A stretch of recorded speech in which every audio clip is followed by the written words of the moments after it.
Good. Bon, alors, rebonjour. Aujourd'hui, ben, c'est la musique et spiritualité. Ça fait suite là, du programme Connais-toi toi-même. Et aujourd'hui, comme sommaire, on va d'abord débuter, là, faire une introduction, l'ABC de la musique. On va faire un petit tour d'horizon là-dessus. Et pour savoir c'est quoi de la musique au départ, là. Un petit rappel, c'est pas tout le monde qui est familier là, avec les bases. Puis on va se poser la question après ça, est-ce que c'est un don de l'esprit? Alors, d'où vient cette faculté là, qu'on a des humains? Et, euh, et aussi, on va se poser la question d'où vient cette faculté? Est-ce qu'il y a des personnes incapables de musicalité, puis pourquoi? On va regarder après ça les musiques et les émotions, les sentiments. Alors, des émotions musicales. Ensuite, le développement intellectuel et spirituel. Alors, il y a des effets stimulants au niveau intellectuel avec la musique. Alors, on va regarder différentes choses. Est-ce qu'on vit mieux et plus en santé grâce à la musique? Alors, on va explorer ces différents aspects là-dessus, des références. Je vous donnerai à la fin des références intéressantes sur ces sujets-là. Puis, j'ai trois expériences spirituelles de court texte là, que je vais vous lire pour terminer la présentation d'aujourd'hui. Alors, pour revenir à l'ABC de la musique, alors, au départ, on parle d'ondes et de fréquences. Alors, les ondes, c'est dans l'air. Alors, vous voyez, là, je vous ai fait des présentations ici, 3 Hertz, 4 Hertz. Alors, c'est des cycles par seconde. Alors, quand c'est, par exemple, ici, vous voyez, quand ça monte et ça descend. Alors, quand on fait un cycle complet, ben, c'est d'un sommet à un sommet ou d'une base à une base. Alors, quand c'est dans une seconde, ben, c'est un cycle par seconde. Si vous en avez 3, 4, 13. Fait, notre oreille commence à percevoir le son à 20 Hertz, à 20 cycles par seconde. Sinon, quand c'est plus bas, ben, on perçoit plutôt comme une vibration. C'est pas vraiment un son qu'on perçoit par l'oreille à ce moment-là. L'intensité, bien, c'est la force hein, du son. Est-ce que c'est plus fort ou moins fort? Alors, c'est l'amplitude ici, comme vous voyez, là, vous voyez probablement ma petite main se déplacer en haut à gauche, là. Donc, c'est la hauteur. Alors, plus c'est fort, ben, plus l'air est comprimé ou à ce moment-là, on utilise pour mesurer l'intensité des instruments. Là, l'échelle, c'est les décibels. La plus petite variation dans l'intensité, c'est 3 décibels. Alors, s'il y a 3 décibels de variation, on va déceler, ah, c'est un peu plus fort. Puis, la perception, comme 2 fois plus fort, ben, c'est 10 décibels. Alors, entre 10 et 20 décibels, ben, ça double et ainsi de suite. D'autres caractéristiques, là, évidemment, la musique, c'est au départ du son. Alors, là, on a parlé de notes. Alors, l'onde des fréquences, c'est des notes, des sons purs. Ensuite de ça, la durée. Alors, on dit les temps. Alors, par exemple, quand je fais Do, Ré, Mi, Fa, Sol, La, Si. Alors, si je fais Do, Ré, Mi, alors, mes notes sont plus longues. Alors, les temps, alors, on mesure des demi-temps, des temps selon les durées que la note va durer. Les pulsations, ben, c'est les battements, le beat, hein. Ça, alors, c'est quelque chose qui frappe là, régulièrement. Et souvent, ben, le thème, ça comprend plein de choses, là, les harmonies, la résonance, la réverbération. Bref, c'est tout ce qui permet de différencier nos voix d'humains. Hein. C'est rare qu'il y ait deux humains avec la même voix parce que c'est tout un ensemble de vibrations et de sons là, qui frappent les différentes parties de nos organes pour la voix. Et c'est la même chose avec les instruments de musique. Alors, chaque instrument de musique a son timbre. Puis on peut les reconnaître souvent et souvent même deux violons ou deux pianos n'ont pas nécessairement le même timbre. Ça va dépendre souvent de la caisse de résonance ou de l'ajustement. Donc, c'est vraiment la base. Après ça, il y a différents mélanges de toutes ces notions-là. Je n'irai pas plus loin. Au départ, je trouve intéressant de revenir sur notre instrument à nous, qui est notre oreille au départ. Puis, si vous regardez à gauche, le pavillon, hein, c'est le pavillon de l'oreille. On dit souvent que c'est notre oreille, mais en fait, c'est le pavillon de l'oreille. À quoi ça sert? Pourquoi on a ça? Hein? On pourrait avoir juste deux trous, hein, puis des petites oreilles tout petites.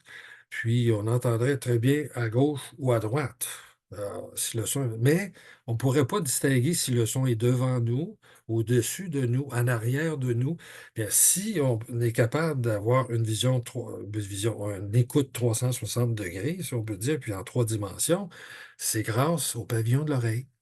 Parce qu'il arrive, il va discerner tout ça. Tout ça rentre dans notre conduit auditif, à différentes hauteurs dans le conduit auditif. Ça frappe notre tympan, le marteau, l'enclume, l'étrier, tout ça pour arriver à la cochlée je vais m'attendre un petit peu là-dessus. Alors, puis la cochlée est branchée avec le nerf optique, voyons, le nerf auditif.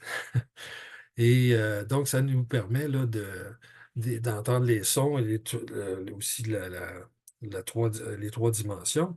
Alors, il y a aussi la fréquence qui est départagée. Alors, à la base de la cochlée, c'est les hautes fréquences. L'oreille humaine, généralement, la plupart du monde, on entend jusqu'à 20 000 Hertz. Alors, il y en a qui vont un peu plus haut, un peu plus bas, mais généralement, c'est 20 000 Hertz, à plus haute fréquence. Les sons les plus aigus. Les sons les plus graves, ben, c'est près de l'apex de la cochlée. C'est 20 Hertz, qui est généralement la fréquence la plus basse. Et entre les deux, vous avez la zone où de meilleure acuité auditive, alors 3000, bon, 1600, vous voyez ici là, les types d'écran. Donc, c'est souvent la zone où on a les sons là, de la voix, plusieurs instruments de musique. On va voir ça tout à l'heure. Donc, les variations de fréquence, on est capable de voir une variation de fréquence à peu près de 3 Hertz, hein. Alors, on est capable de voir des petites variations de fréquence, d'entendre ça. Donc, tout ça est amené au cortex auditif. Alors, vous voyez ici la représentation qui est pas mal au centre, à la surface de notre cerveau. Donc, c'est là que se fait l'analyse des sons. Après ça, c'est envoyé. Il y a d'autres perceptions aussi qu'on a, la perception sensorielle, d'autres tactiles. Alors, si on danse, si on joue un instrument, ou encore si vous, vous bougez, vous avez le cortex moteur, hein, tout ce qui touche les mouvements.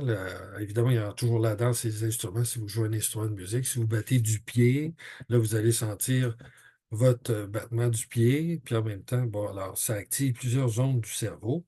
Puis le cortex visuel en bas, alors c'est la zone derrière le cerveau, là, occipital. Donc, c'est lire la musique, alors, puis observer les mouvements, alors les vôtres ou celui de d'autres qui dansent avec vous autres, par exemple. Alors, tout ça est envoyé au cortex préfrontal, hein, la partie frontale qui est notre front, correspond à notre front, alors, qui est la partie la plus évoluée, hein, si on se compare avec les singes, par exemple. Alors, c'est vraiment là qui est analysé, tous les signaux qui viennent de notre cerveau, on va en voir d'autres, là.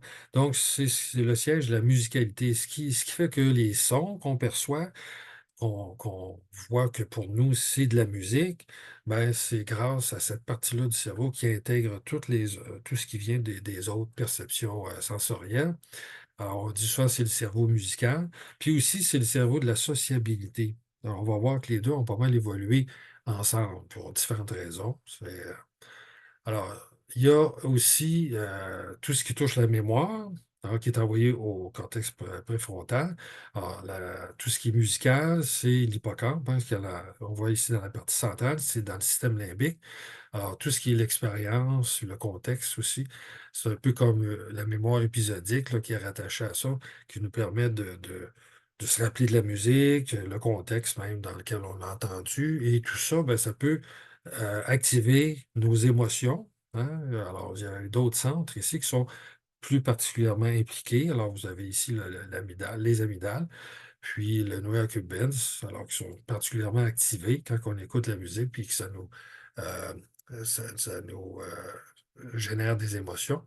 Et le cervelet, ben, c'est un centre intégrateur aussi, tout ce qui touche mouvement, danse, l'expression faciale des émotions aussi. Alors, tout ce qui vous permet aussi de coordonner lors de la danse, alors l'équilibre, tout ça. Donc, la musique, ça stimule tout notre cerveau. Ça crée aussi des états mentaux, hein, on parlait de mémoire, épisodique, le contexte, et différentes activités intellectuelles, on va en voir plusieurs. Alors, donc, ça active tout notre cerveau, tout notre esprit, hein, notre spiritualité, nos fonctions supérieures. Alors, pour un petit peu conclure l'ABC de la musique, alors regardez en bas, c'est un clavier de piano complet. Alors, je pense que tout le monde connaît ça, un clavier de piano, sauf que, peut-être que vous n'êtes pas au courant, que, par exemple, la note la plus grave, qui est à 27 Hertz, 27 cycles par seconde, puis celle qui est à la droite complètement du clavier, c'est à peu près à 4200 Hertz. Donc, le piano a 88 notes, mais il y en a 84 là, c'est divisé en sept gammes. Alors, une gamme, là, par exemple, bon, vous avez dans le piano, vous avez sept notes blanches, c'est Do, Ré, Mi, Fa, Sol, La, Si, puis là, ça recommence, Do, Ré, Mi, Fa, Sol, La, Si. Alors, vous avez des notes blanches et vous avez les noires, c'est soit des demi-tons. Alors, donc, c'est 12 notes par gamme. Alors, chaque note, il y a une différence de 6% de fréquence. Quand vous partez d'une gamme, d'un Do à un autre Do, ben, la fréquence a doublé, puis ainsi de suite. Alors, quand on arrive complètement à droite du clavier, ben là, c'est 128 fois plus élevé la fréquence. Alors, c'est dans la gamme auditive, là, où on perçoit bien les sons. Alors, vous voyez, bon, dans le sens qui est les barres, là, souvent les musiciens, on utilise des partitions. Alors, la clé de sol, la clé de fa. Donc, on positionne les notes là, pour quand on joue de la musique, parce que c'est toujours bien pratique d'avoir une façon euh, de pouvoir lire la musique. Donc, c'est une représentation. Et vous voyez un peu plus haut, bon, différents instruments, le piccolo, le violon, un peu dans la zone de fréquence. Les voix de femmes, alors vous voyez un peu là, dans la zone de fréquence, puis un peu plus bas, vous avez la voix d'homme.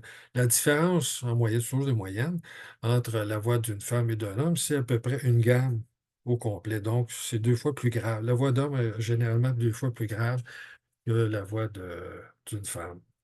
Et il y a d'autres différents instruments. Donc, c'est une convention occidentale. On a mis des fréquences à un moment donné, pour qu'on puisse écouter les mêmes musiques puis reconnaître les musiques plus facilement. Alors, souvent, on dit une fausse note. Alors, c'est à cause de nos conventions. Mais si vous allez en Inde ou même au Japon, tout ça, il y a d'autres instruments qui ne suivent pas nécessairement ces conventions-là, mais on peut reconnaître bien les musiques. Je ne veux pas rentrer trop dans les détails physiologiques là, ou mentaux, mais on peut reconnaître des musiques, même si on ne joue pas exactement ces notes-là. Alors, si vous remarquez, ici, on a 88 notes, mais en réalité, on pourrait avoir plus de 1000 notes, si on pouvait, d'un piano, si on n'est pas pratique. Mais en réalité, on pourrait discerner notre oreille, on pourrait discerner facilement 1000 notes dans cette gamme-là du piano, mais évidemment, à un moment donné, on a choisi à certains endroits. Alors, vous avez le violon qui, par exemple, lui, va faire entre des notes. Alors, le violon est un instrument qu'on fait des quarts de ton, des huitièmes de. Bon, il y a des instruments quand même qui peuvent aller entre notes, puis ça reste évidemment intéressant. Donc, c'était pour vous résumer un peu l'ABC au niveau musical. Alors, on va se poser la question, est-ce que c'est un don de l'esprit? Don, vous savez, est-ce que c'est inné? Alors, on se rend compte que tous ceux qui évaluent l'anthropologie, que la musique est commune à toutes les civilisations humaines sur la planète. Puis on ne connaît pas d'équivalent dans le règne animal. Alors, dans le règne animal, il y a seulement des variations sonores utilisées pour communiquer ce qu'on appelle des informations factuelles. Alors, c'est pour signifier sa présence, pour une alerte, des émotions de base comme la colère ou la peur. La vigueur, ben, c'est une façon de dire tout ce qui touche un peu, montrer qu'on est en santé.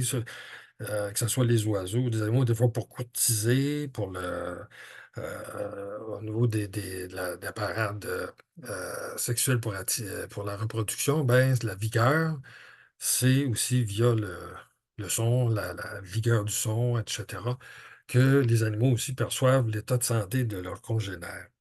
Alors, c'est factuel, c'est relativement peu complexe par rapport à ce qu'on fait au niveau musical, les humains. Alors, au niveau des humains, alors, on se rend compte, enfin, avec les prématurés, vers la 30e semaine, alors, c'est évidemment les prématurés qui arrivent à la 26e, 7e, 28e semaine. Bon, alors, ça arrive assez souvent. Alors, tous ceux qui étudient ça, ils se sont rendus compte que le bébé distingue très bien la voix de sa mère d'une autre femme.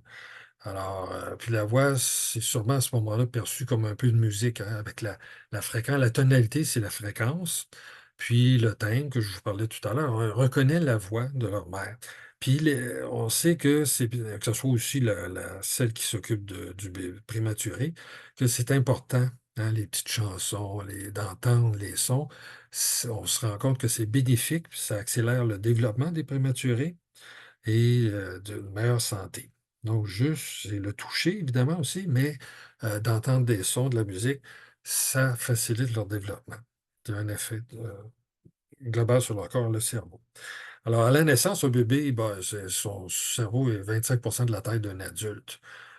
Puis à l'âge d'un an, là, son cerveau est à peu près la moitié de la grosseur d'un cerveau adulte. Puis quand on étudie ça, là, il y a des différentes personnes qui se sont attardées à étudier ça, puis on se rend compte que les enfants ont des aptitudes musicales similaires à celles des adultes, déjà à l'âge d'un an. Alors, on peut dire que la musicalité est innée chez l'humain, hein. Ce serait donc un don de l'esprit, mais qui, évidemment, ça se développe en prenant conscience du langage, par le langage, hein, les nuances, puis les caractéristiques musicales. Ça s'apprend, évidemment. Le langage musical, alors, qui vient par la suite. Puis, évidemment, si on apprend un instrument de musique, c'est des choses qui alimentent, qui complètent les. Mais au départ, on a cette faculté-là qu'on partage déjà par l'écoute. Et alors, c'est une faculté musicale qui est intégrée dans notre cerveau, qui arrive. On n'a rien à faire, c'est déjà là. On va voir quand même qu'il y a des petites nuances.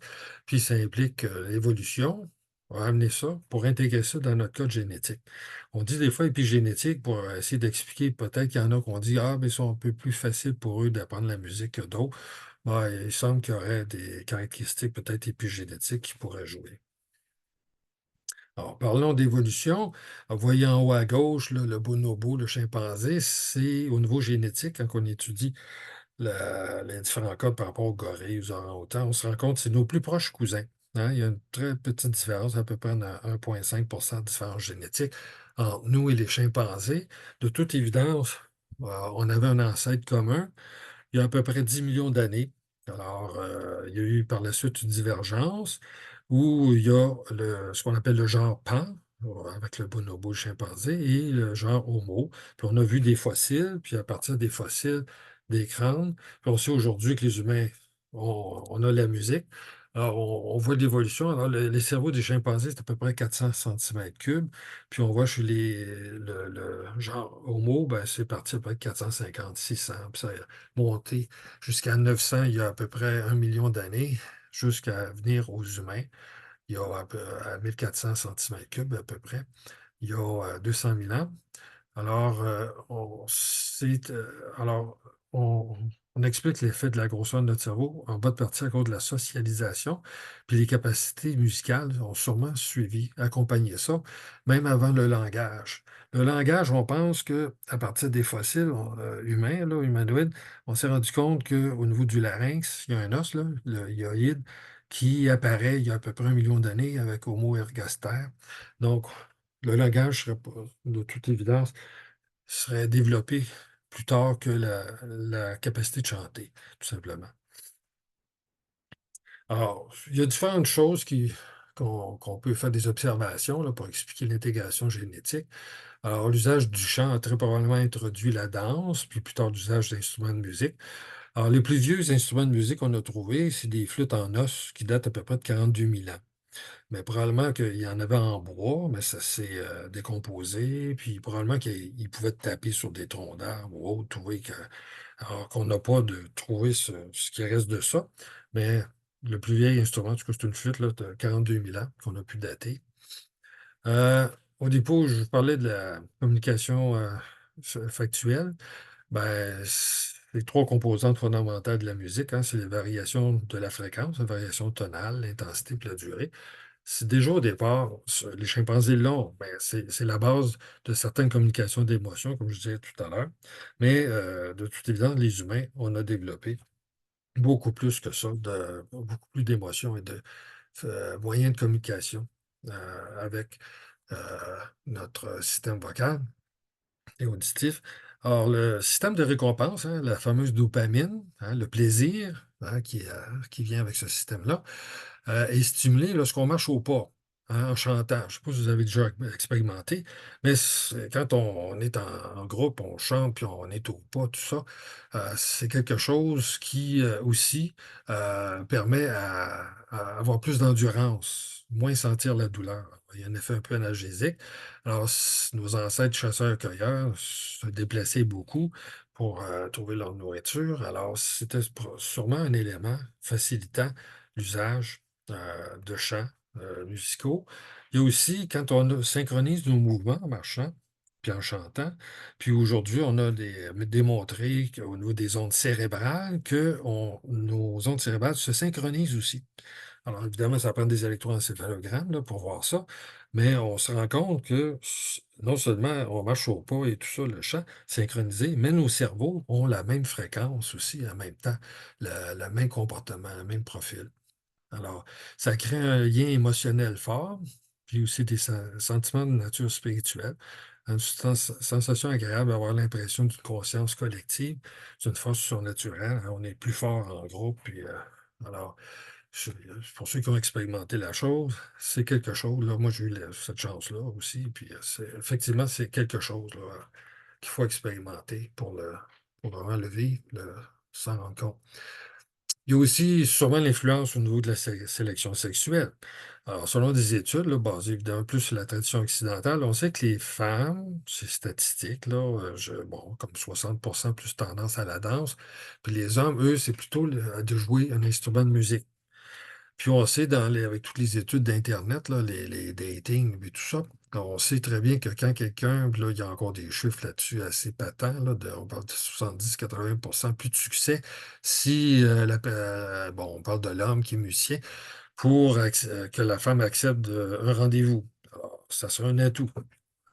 Donc, il y a peut-être de quoi un petit peu aussi de notre nature là-dedans. Alors, en biologie, on parle d'un signal honnête. Alors, quelqu'un, autrement dit, qui ferait de la musique, ou qui chante, qui va chanter, c'est plus facile de détecter si c'est malhonnête, si c'est pas sincère. Alors, apparemment, même les animaux utilisent ça, des fois, de leçon pour évaluer la sincérité d'une émotion, de colère ou autre, là, d'un congénère. Alors, ça, c'est en biologie. Alors, si on regarde un peu aussi les peuplades là, qui n'ont pas été en contact avec la civilisation occidentale ou humaine, là, qui n'ont pas voyagé, ont été isolés. Alors, en Amazonie brésilienne, par exemple, il y a des groupes, des peuplades qui utilisent les chants c'est plutôt gutturaux, toute la nuit.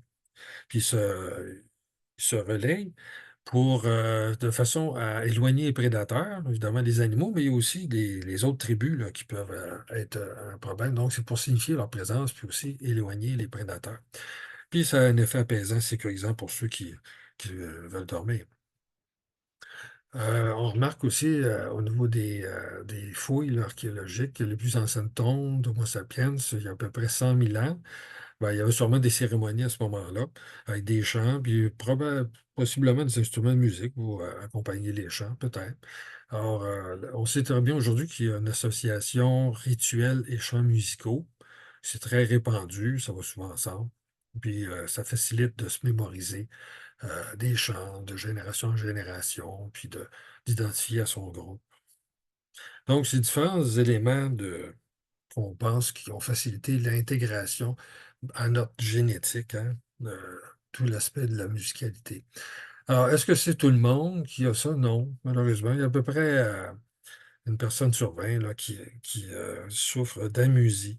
Bon, je dis souffre parce que souvent, c'est une anomalie neurologique congénitale. Ça peut venir d'une lésion cérébrale aussi, là, un accident. Alors, ces personnes-là, tout ce qui touche le rythme, la mélodie, les accords musicaux, là, ils sont pas capables vraiment de discerner ça. Puis, ils ont- leur système auditif est normal, physiquement, là, l'oreille, tout ça. Et même si on fait une formation musicale, il n'y a pas d'amélioration. Il y a vraiment une défaillance au niveau de leur cerveau. Alors, ces personnes ont des difficultés à reconnaître un air familier sans l'aide des paroles. Par contre, s'il y a les paroles, c'est plus facile pour eux autres de savoir ça, c'était le chant.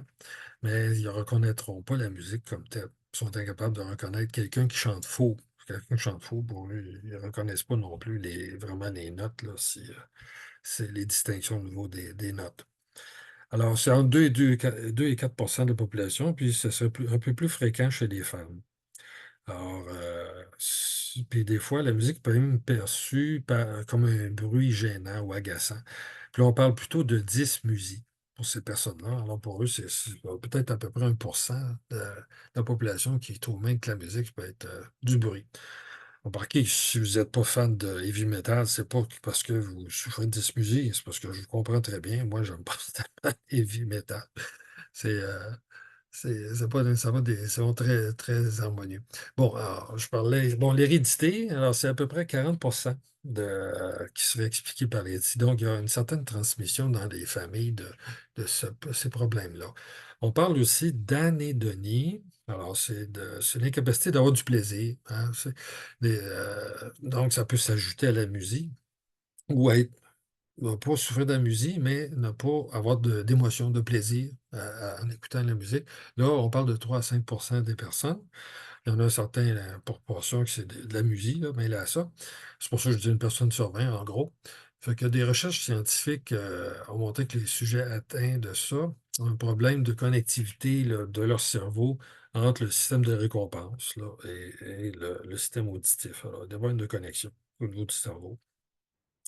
Les personnes peuvent identifier facilement les musiques qu'elles entendent, mais elles ne ressentent pas de plaisir ou d'émotion en écoutant la musique. Il y a d'autres causes. Alors, des enfants, par exemple, entre 8 et 12 ans, ou plus vieux, là, qui n'ont jamais été exposés soit à un langage ou encore à de la musique, ben, ils n'auront jamais vraiment une capacité langagière. Ça, c'est assez connu là, pour des enfants qui ont été isolés.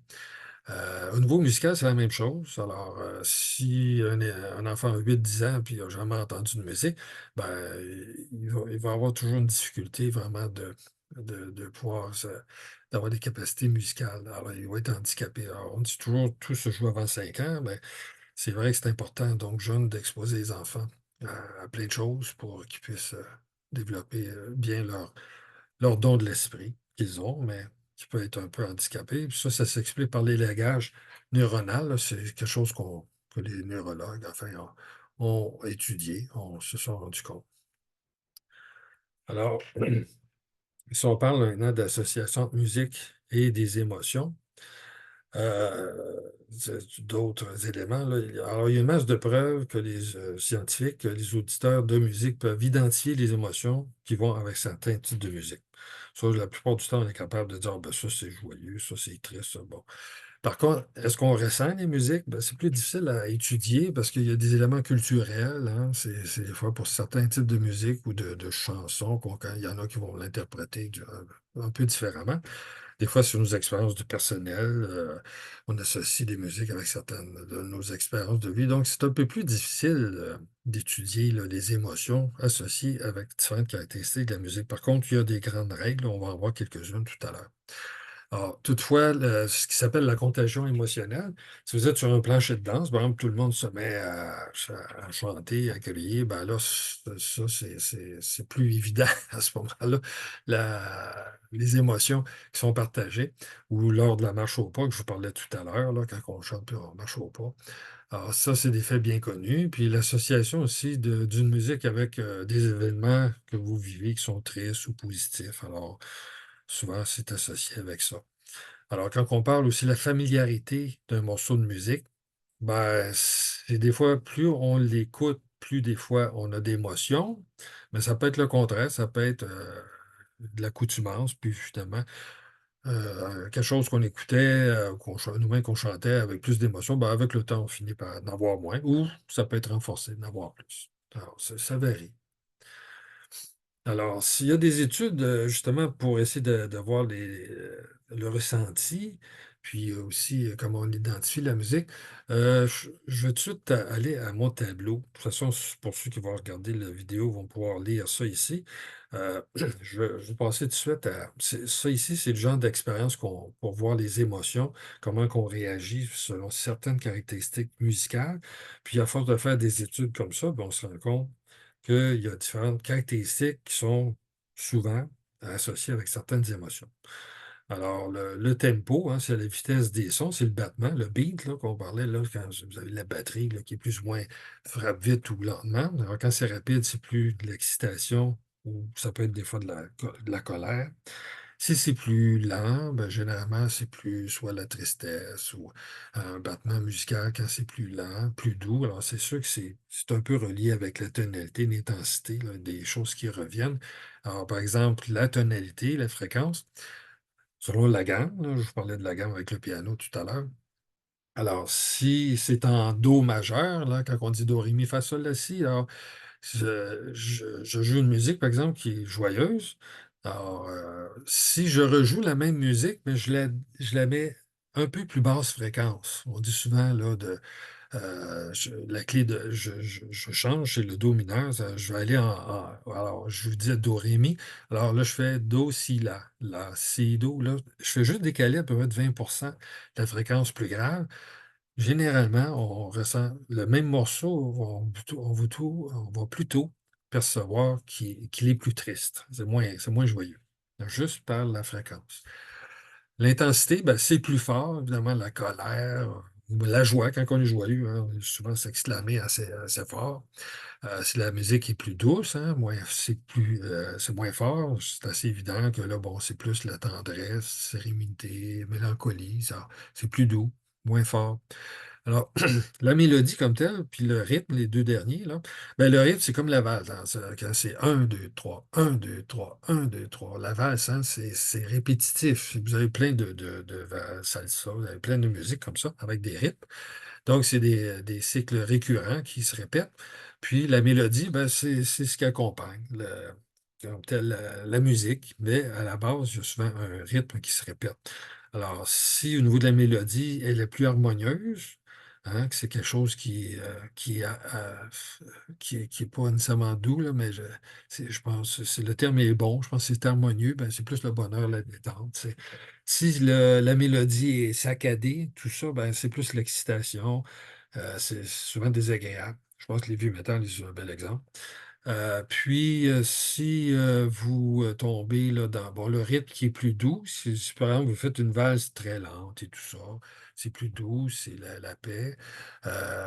Bon, une valse irrégulière, c'est plus une valse. Par contre, ça peut être ludique, des musiques ludiques. Puis finalement, ben, quand c'est varié, la joie, là, évidemment, vous avez des chansons. Là, j'aime bien Damien Robitaille parce qu'il fait souvent, lui, des rythmes variés puis des mélodies variées dans ses chansons, mais c'est souvent joyeux. Je prends cet artiste-là comme exemple parce que il est souvent dans le registre joyeux. Donc, c'est les principales associations qu'on fait entre musique et les émotions. Alors, je poursuis, le temps file. Oui, c'est vrai qu'on a commencé un peu tard. Ici, c'est Daniel Levitin, qui est un musicien, qui est neuroscientifique. C'est un musicien de haut niveau en plus. Alors, lui, son expérience médicale a associé, je vous disais qu'il y a beaucoup d'associations en tout ce qui est sociabilité puis musique.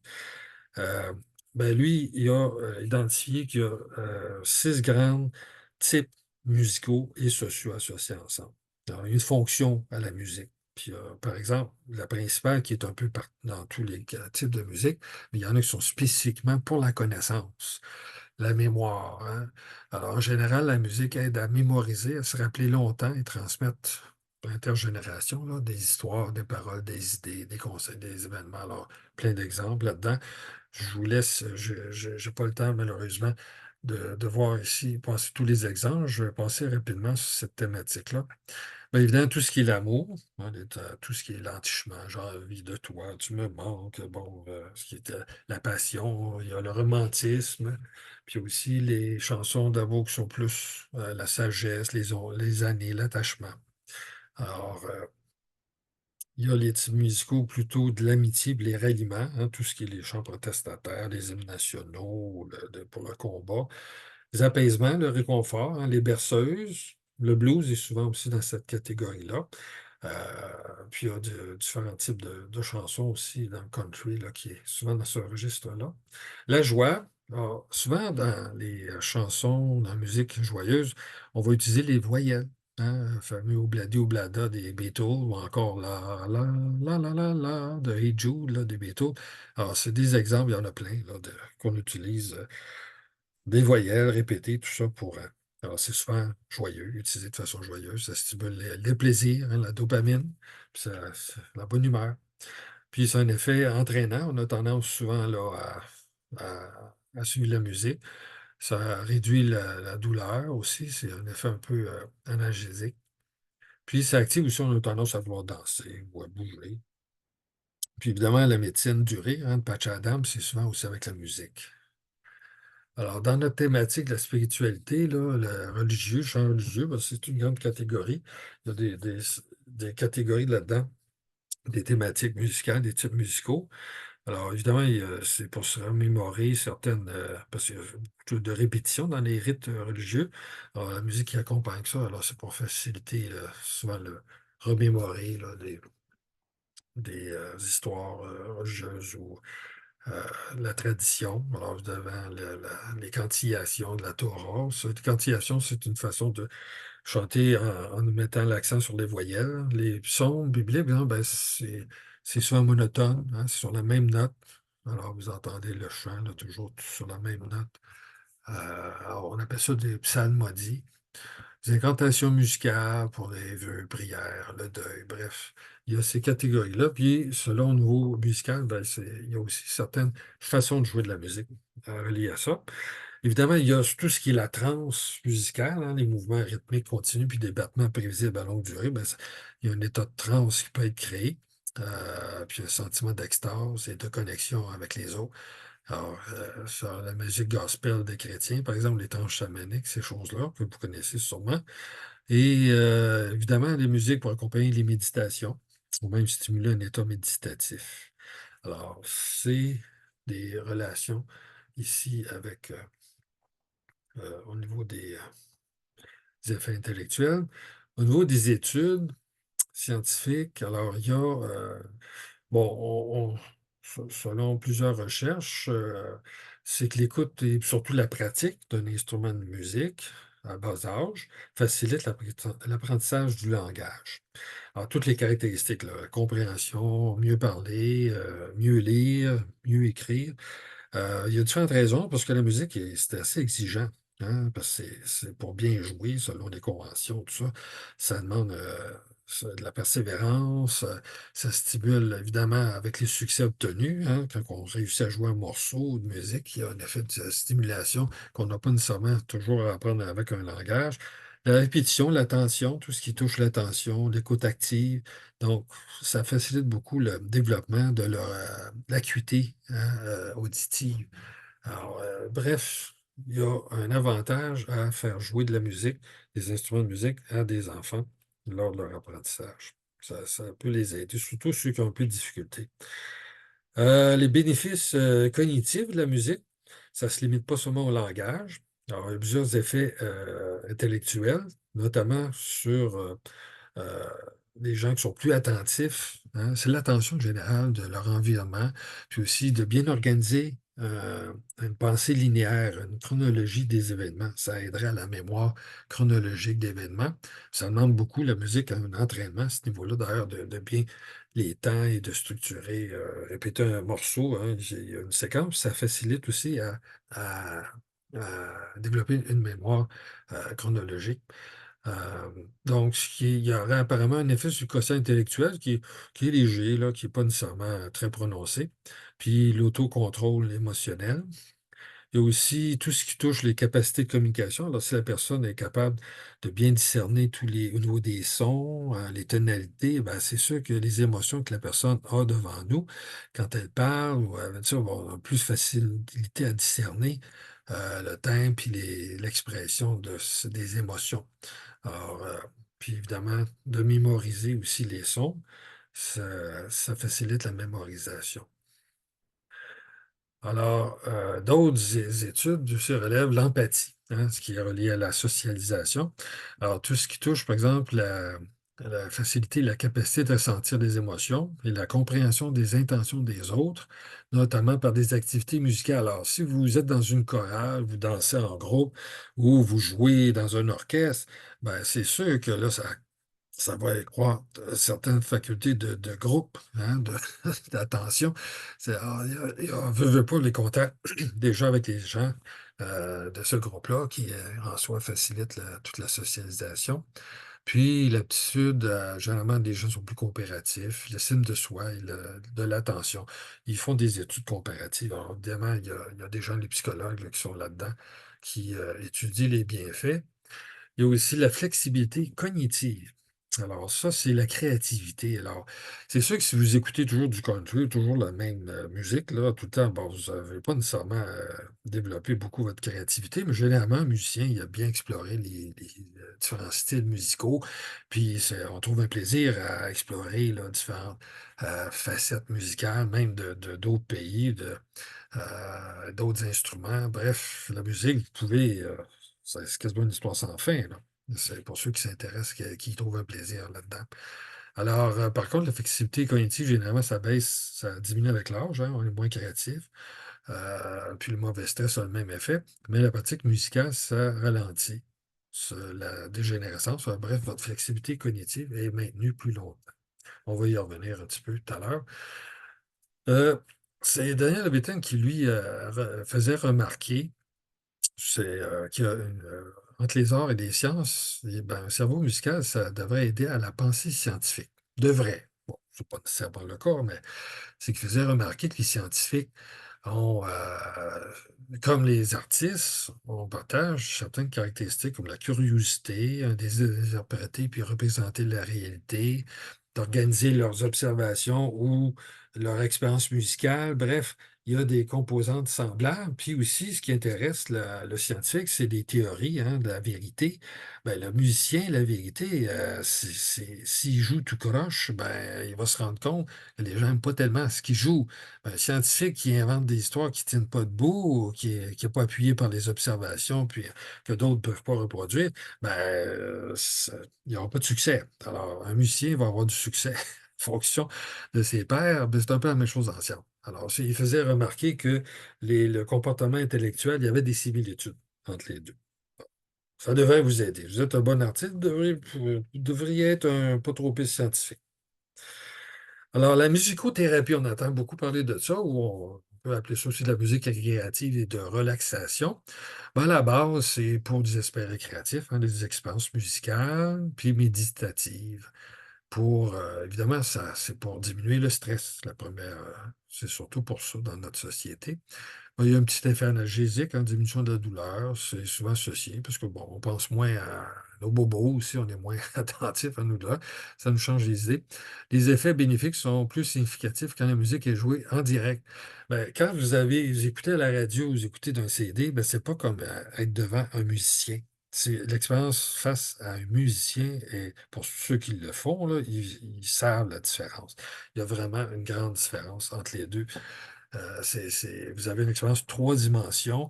Vos oreilles, vous discernez plein de choses, vos yeux, bref, vous avez quelqu'un devant vous et toute l'expérience est là. C'est vraiment pas comme écouter ou aller dans s'il y a un band qui joue versus un haut-parleur, c'est vraiment pas la même expérience. Alors, évidemment, au niveau médical, bon, on sait qu'il y a des réhabilitations plus rapides dans les cas d'accidents vasculaires cérébraux, des gens qui ont perdu un peu la capacité du langage, ben, ça facilite la récupération. Il y a des études, hein, puis on se dit, bon, c'est quoi l'effet de la musique quand on vieillit? Ben, ils ont plusieurs études avec des centaines de vrais jumeaux où un des deux jumeaux est musicien, puis l'autre ne l'est pas. Ben là, ils se sont rendus compte que, bon, la flexibilité cognitive, la créativité, tout ça, que je vous parlais tout à l'heure, il y a des grandes différences. C'est surtout par des études comme ça qui ont vu les effets bénéfiques. Alors, ce qui touche, par exemple, en vieillissant, là, le musicien va avoir une meilleure flexibilité cognitive, un contrôle de ses mouvements. Ses mémoires sont de travail, qui est court terme, l'épisodique, qui est procédural. Bref, les trois grandes mémoires qu'on a sont meilleures, sont maintenues plus longtemps, vieillissant. les perceptions des mots dans un environnement bruyant. Hein. Si vous êtes dans une foule, là, puis il y a plein de gens qui. Mais vous êtes capable d'entendre quelqu'un qui vous parle, quand il y a bien du bruit, que quelqu'un qui ne serait pas musicien, dans une capacité plus grande. Puis les risques de démence sont diminués de façon très, très évidente chez les musiciens. Alors, c'est qu'ils comparent toujours avec les jumeaux. Donc, c'est des choses assez patentes. Ici, là, évidemment, c'est pas 100%, mais c'est des pourcentages. Alors, pour terminer, la dernière section, les expériences spirituelles, j'en ai trois. Alors, je vais vous lire tout simplement des extraits là, que j'ai pris dans d'autres livres. Et les références vont être à la fin, là, à la base. Donc, je lis tout simplement. À l'âge de 16 ans, je suis une adolescente malheureuse dans ma famille. Je me sens très seule et l'ambiance familiale m'écrase. J'ai besoin d'aide et d'écoute bienveillante. J'ai besoin d'un regard extérieur, vivant, pour m'indiquer une ouverture. Je décide donc d'aller parler à l'abbé Berthe. Quand je me pointe au presbytère, ce dernier me reçoit tout de suite et, après m'avoir écouté attentivement, il me dit: Vous savez, je ne peux pas vraiment vous aider, car je ne connais pas grand-chose à la psychologie.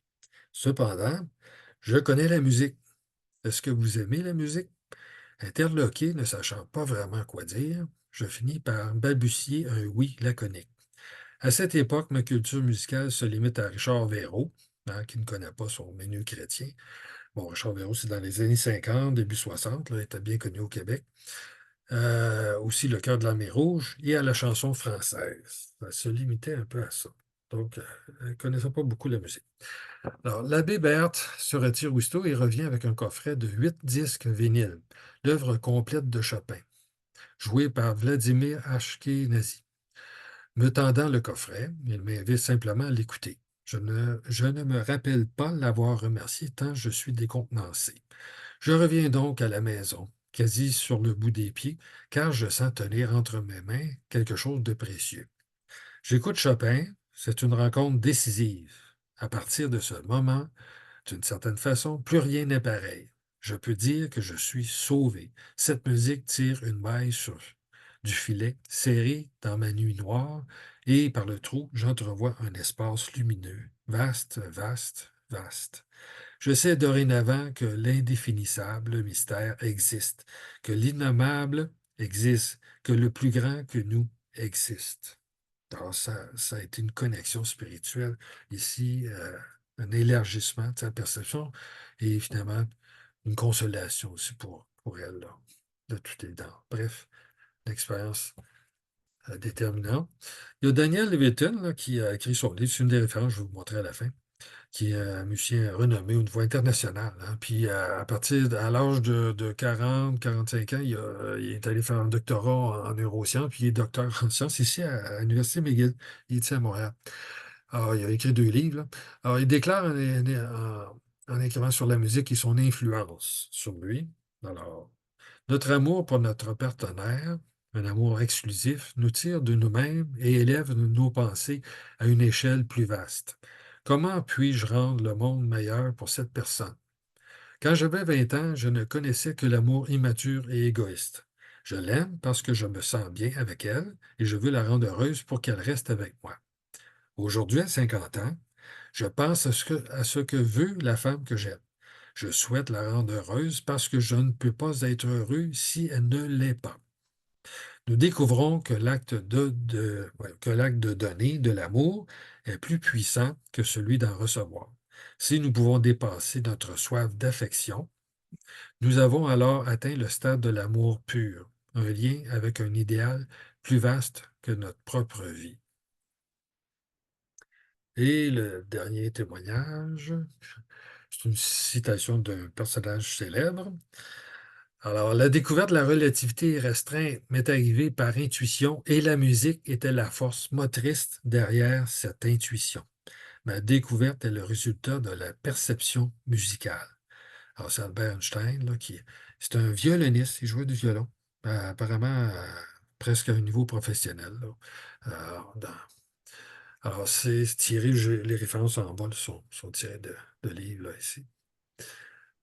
Donc, un peu en bref de ce que je vous ai présenté un peu en rafale, mais vous pourrez réécouter peut-être la présentation au besoin pour voir des détails. Alors, en bref, vous avez seulement des avantages à écouter de la musique. En privé, vous pas. Mais allez-y, chantez puis dansez. C'est encore mieux. Puis, améliorer encore plus.